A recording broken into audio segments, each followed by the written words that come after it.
কাশ্মীরের পাহাড়ঘেরা উপত্যকা পেহেলগাম দীর্ঘদিন ধরেই পর্যটকদের কাছে আকর্ষণীয় স্থান। মিনি সুইজারল্যান্ড খ্যাত এই এলাকা সম্প্রতি আরও জনপ্রিয়তা পেয়েছিল, কারণ ভারত সরকার দাবি করেছিল ওই অঞ্চলে সন্ত্রাসী সহিংসতা কমে এসেছে।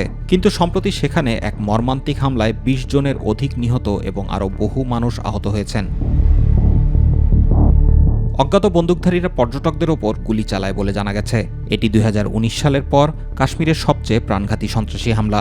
সংবাদমাধ্যম আল জাজিরা বলছে, হামলার দায় স্বীকার করেছে রেজিস্ট্যান্স ফ্রন্ট নামের একটি গোষ্ঠী। তারা দাবি করেছে অঞ্চলটিতে ৮৫,০০০ বহিরাগত বসতির প্রতিবাদে এ হামলা চালানো হয়েছে। এদিকে পেহেলগাম, জম্মু ও কাশ্মীরে বন্দুকধারীরা পর্যটকদের ওপর হামলা চালানোর পর ভারতের প্রধানমন্ত্রী নরেন্দ্র মোদী তার পূর্ব নির্ধারিত সৌদি আরব সফর সংক্ষিপ্ত করে দেশে ফিরেছেন। পাশাপাশি যুক্তরাষ্ট্রে সরকারি সফর সংক্ষিপ্ত করে দেশে ফেরার সিদ্ধান্ত নিয়েছেন ভারতের অর্থমন্ত্রী নির্মলা সীতারামনও। ভারতের পুলিশ বলছে, ভারতীয় শাসনের বিরোধী সন্ত্রাসীরা এ হামলার পেছনে রয়েছে।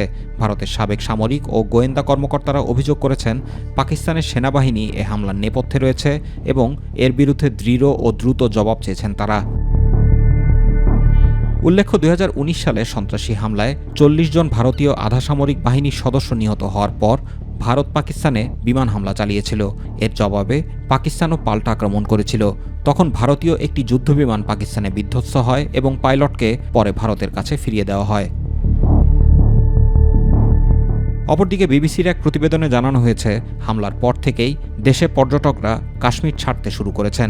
শ্রীনগর বিমানবন্দরমুখী ট্যুরিস্ট গাড়ির ভিড় বেড়েছে এবং অনেকেই আগে থেকেই নির্ধারিত সফর বাতিল করে ফিরে যাচ্ছেন। বিবিসির প্রতিবেদনে আরও বলা হয়, দিল্লি থেকে কাশ্মীরগামী ফ্লাইটগুলো ছিল বেশ ফাঁকা। জুবাইর রহমান, মাই টিভি নিউজ।